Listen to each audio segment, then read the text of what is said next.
Welcome back to another episode of Yarns with Marns. This is episode 2, first kind of not proper episode, but the first one was a bit of a recap and just a bit of a refresher of what I've been up to the past couple of years. But for the first episode back, I was wondering, what do I really want to talk about? I said I've got so many thoughts in my phone and in my notes and in my diary about podcast episodes or just ideas that I want to share. But I was thinking, what do I want to share for my first proper episode back? And I thought, what is kind of the key themes in my life right now, and what has been some of the main ideas or themes around where I'm at. And I thought about it, and in the last episode, I talked a lot about how I was in a relationship in the last 2 years. So that really is a lot of the theme for my life right now, or the learnings from that relationship, and not so much the learnings about the relationship, but the learnings about myself. And there's been a lot of takeaways that I've had from being in that relationship, but what we're going to talk about today is I talked about it in the first episode. I talked a little bit about how I asked myself an important question of why. Why am I this way? Why do I react like this? Why do I feel triggered by this thing?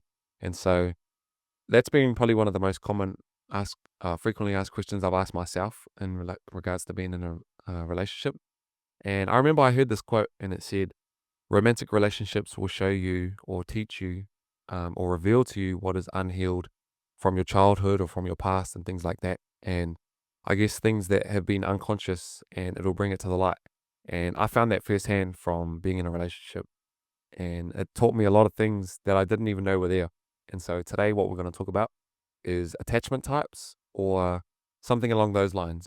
So I realized, and I didn't realize this until after a relationship, but if you're unfamiliar with attachment types, you can Google it or look it up. But it's kind of the way that people get attached to their relationship, or how they show up in love, I guess. Attachment types, I really only learned what this is, well, I've been learning the last probably a couple months or maybe a month or so.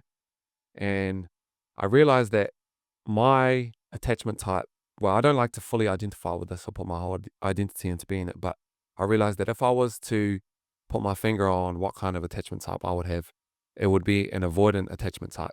And I'm basing that off my previous relationship, and it's definitely a work on. Like, I'll get into it more, but I don't always want to be like this. And that's why I'm grateful for these learnings.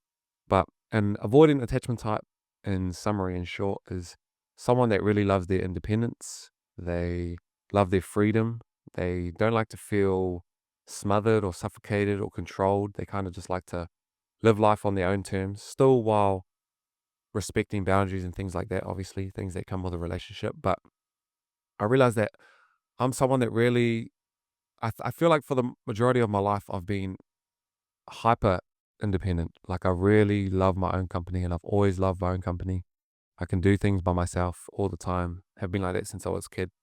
And so I realized that when I was in a relationship, whenever conflict or things would pop up, or there would be, arguments or whatever, things that just happen in a relationship, or disagreements, let's just say disagreements, I would realize that I realized that I cope better by being by myself, and I just need some time away. I'm not ready to, if something pops up, I wasn't, and I'm basing this off my past relationship, I wasn't ready to talk straight away. Maybe I just needed some time. Maybe I needed to go chill out on a walk for an hour or so by myself, just to recollect my thoughts and be by myself. And this is not always the best if your partner's attachment type is anxious, or someone that needs to be with someone, or needs, kind of the opposite of avoidant in a way. Like, they need that connection straight away. They they they like their independence, but they also feel like they depend on someone as well. And so this doesn't always, that's not a good mix if you have someone that's avoidant mixed with someone that is a little bit anxious, in attachment types. And you can search these up. There's a few attachment types. And as I said, I don't fully identify with avoidant, but I would say that if I was to put my finger on what would be most likely me, it would be that. And so, like I said, I asked myself these questions: why am I like this? And the last couple months, I've been really reflecting, or really only in the last month, really reflecting on this one. Like, why am I this way? And I realized that when I was a kid, growing up, when I was a teenager, young, my coping mechanism for getting through a lot of things in life was doing things by myself, whether that was playing sport, Working out has always been a big coping method for me through many things. And so I realized when I was a kid and I'd feel suffocated or overwhelmed, angry, sad, stressed, feel like things aren't going my way, I'll go for a walk by myself, bike ride, go play sport, go work out. When I was younger, I used to do share care with my parents, and sometimes the times would line up where I would be at one of my parents' house by myself, like my other siblings will be at their parents, or we had different dads and different mums and things like that. So there would be times where I would be at my parents by myself, so it'd just be me and my mum or me and my dad. And whenever things weren't feeling right, I'm like, okay, I just want to be left alone for a bit. And that was always welcomed or encouraged. I feel like a lot of my family is pretty independent and people love to spend time by themselves. And that was really me when I was a kid. I spent so much time by myself. I've got so many memories being down the rugby fields and kicking my ball around and things like that. And so when I asked myself, where does this come from? And why am I, like I said at the start, romantic relationships will show you a lot of things from your childhood. And I realized that the reason that I have, or I had, or have, or am working on this avoidant attachment type is because when I was a kid, that was my coping mechanism. That was what I liked to do whenever things weren't going right, was just to be by myself and not being around anyone, and just feel like I just want some freedom. Like I said, avoidant attachment type people, they enjoy their freedom. They don't like to be controlled. They like to, they're very independent, and I feel like I've been very independent since I was a kid. And so a lot of the theme of today's episode is about awareness. And I wasn't even aware of this throughout the relationship. So this is something that I've been working on outside of it, and working on it for myself and for future relationships, because it's not, it definitely, it's like everything, it has its pros and cons. I still would love to keep my sense of freedom or sense of independence in future relationship or friendships or anything, any connections. But I guess because this was a romantic relationship, this is what it resonates with most. So I went for a morning walk this morning and I thought, okay, I'm going to get back into my podcast today. I'm going to do an episode. But what am I going to do my episode on? And then so I figured out I'm going to do my episode on this. I'm going to talk about my attachment types, why I'm like that, where it comes from. But then I was thinking, what's the learning in it though? Like what's something that someone could take away from it? And what's the part that, okay, it's cool, I can share my experiences, but what is the thing that someone can listen and think, okay, I learned something from that episode? And I realized that the learning in it for myself, I was actually listening to a podcast this morning. I get a lot of inspo from this guy called Heinz, in hindsight is his podcast. And I was listening to an episode this morning and it clicked because I was thinking, okay, I know what I'm going to talk about. I just don't know what I can share as the learning. And he said this quote, I wrote it down. It says, and it's a short quote, but it resonates well. It says, once we are aware, the process begins. And I realized in that moment when I heard that this morning on my walk, I thought, okay, that's the learning, is that there doesn't have to be a whole explanation of why this and why that. And sometimes all it takes is just having the awareness. And one of the most commonly asked questions or messages I get is people messaging me asking for advice on something or help or my thoughts. And they say, I'm feeling this way, but I don't know what to do. And I always reply back and I say, that's amazing, because the first step to making any changes or, um, yeah, taking the necessary steps to move forward or grow is being aware of it and having that awareness. Because it's like unconscious and conscious. Being aware of something is making it conscious. It's bringing it to your mind. And when it's conscious and when it's aware, you know it's there and you know that that's something that you need to work on. And so I thought, okay, the learning in this for me is that I'm aware of it. I'm aware of why I reacted these ways in relationships. I'm aware of why someone that loves my independence. I'm aware of why I enjoy just being by myself whenever there's conflict or whenever I feel overwhelmed and things like that, is because it comes from my childhood. And when I was a child, I just loved being by myself, and I've always been felt a little bit introverted. Throughout my high school years, it was a little bit different because I felt a little bit, my independence came from a little bit of feeling misunderstood.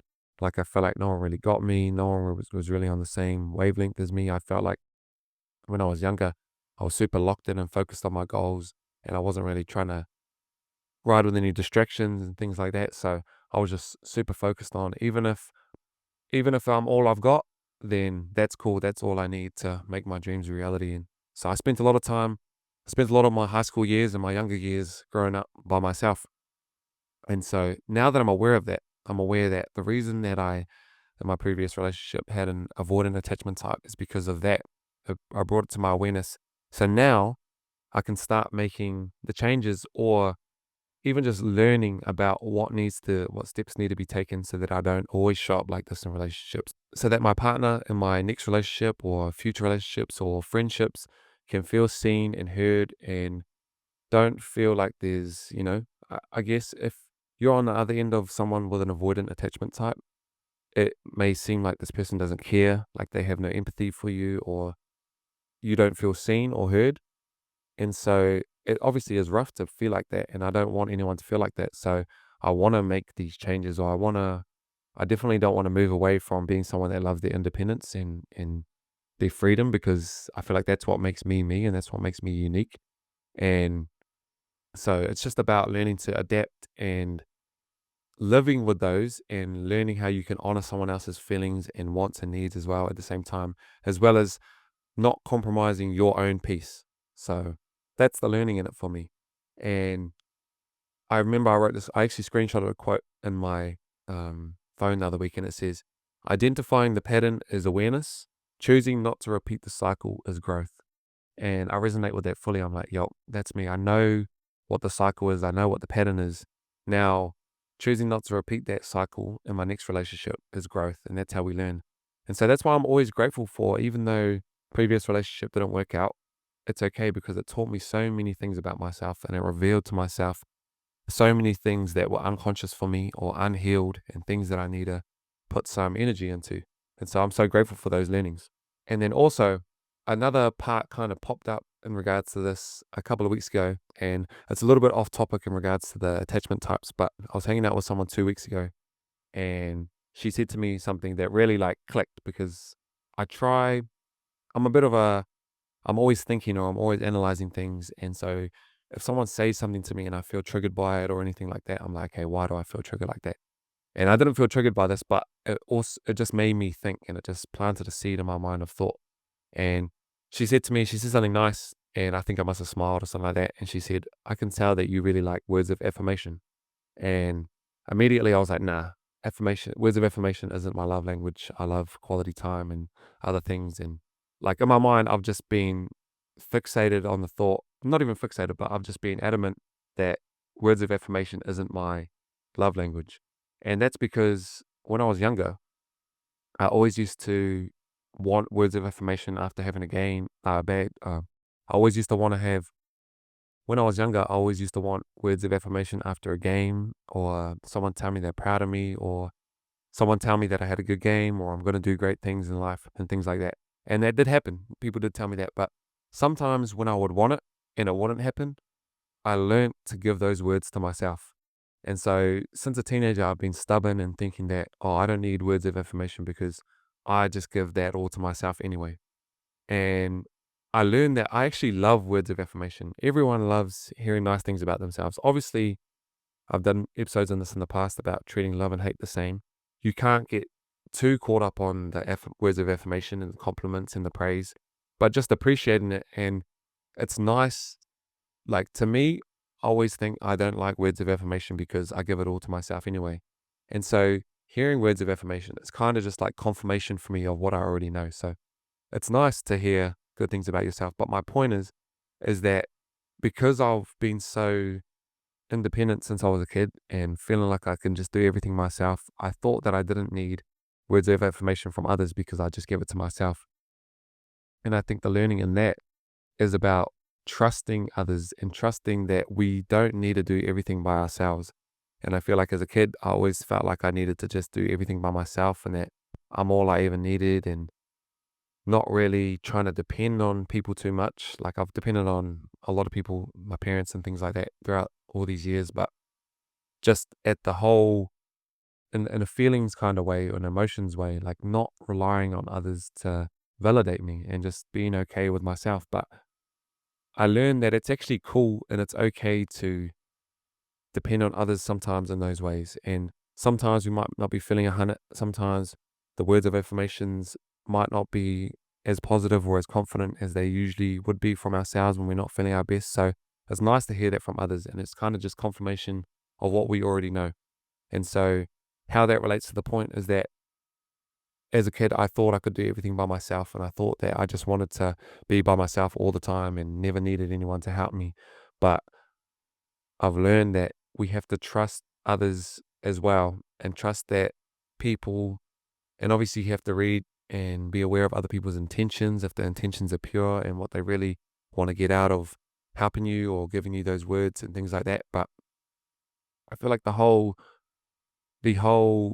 theme for today's episode is about awareness and about how being aware of these things, how we can make those changes.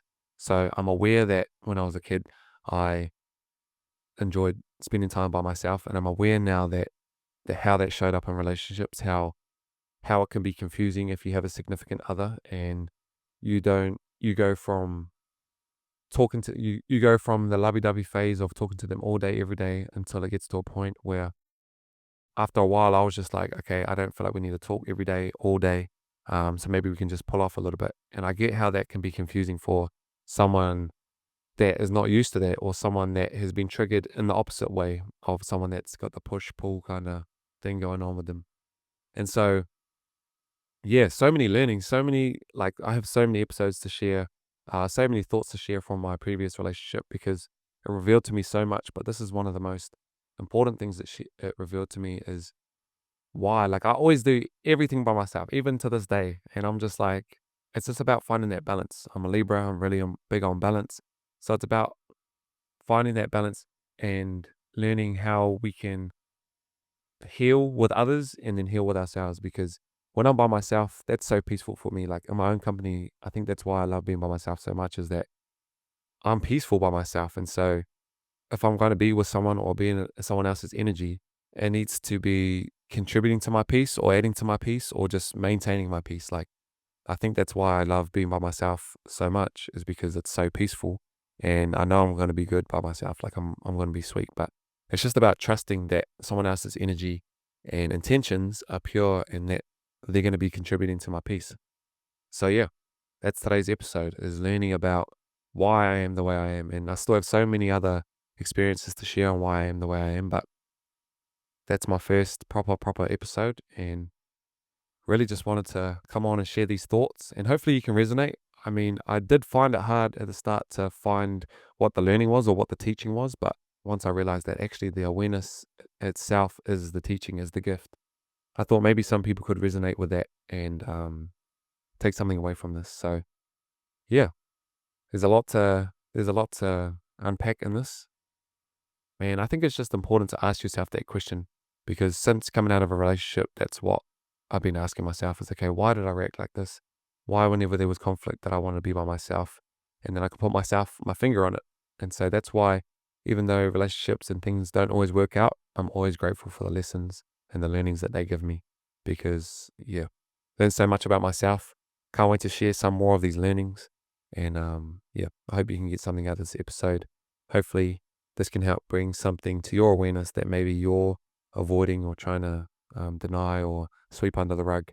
I'd really appreciate it if you have any thoughts to drop them down in the comments or shoot me a message, because I'm still learning. I'm imperfectly perfect, and I just love sharing my learnings and sharing my life lessons and my journey, so that if anyone can resonate or relate, they can share their thoughts with me too. Because if you feel like I said, I found that awareness was a big teaching for me in this. But if you feel like there's something else that I could learn from this, please shoot me a message or comment below something that we can all learn from this experience, for me and for ourselves. But yeah, really appreciate everyone tuning in, for showing love for the podcast. Really grateful to be back in this space, sharing these thoughts. These are where I feel like I thrive, is sharing these thoughts. So really appreciate everyone. It's all love from me, and I'll see you guys again next week. Peace.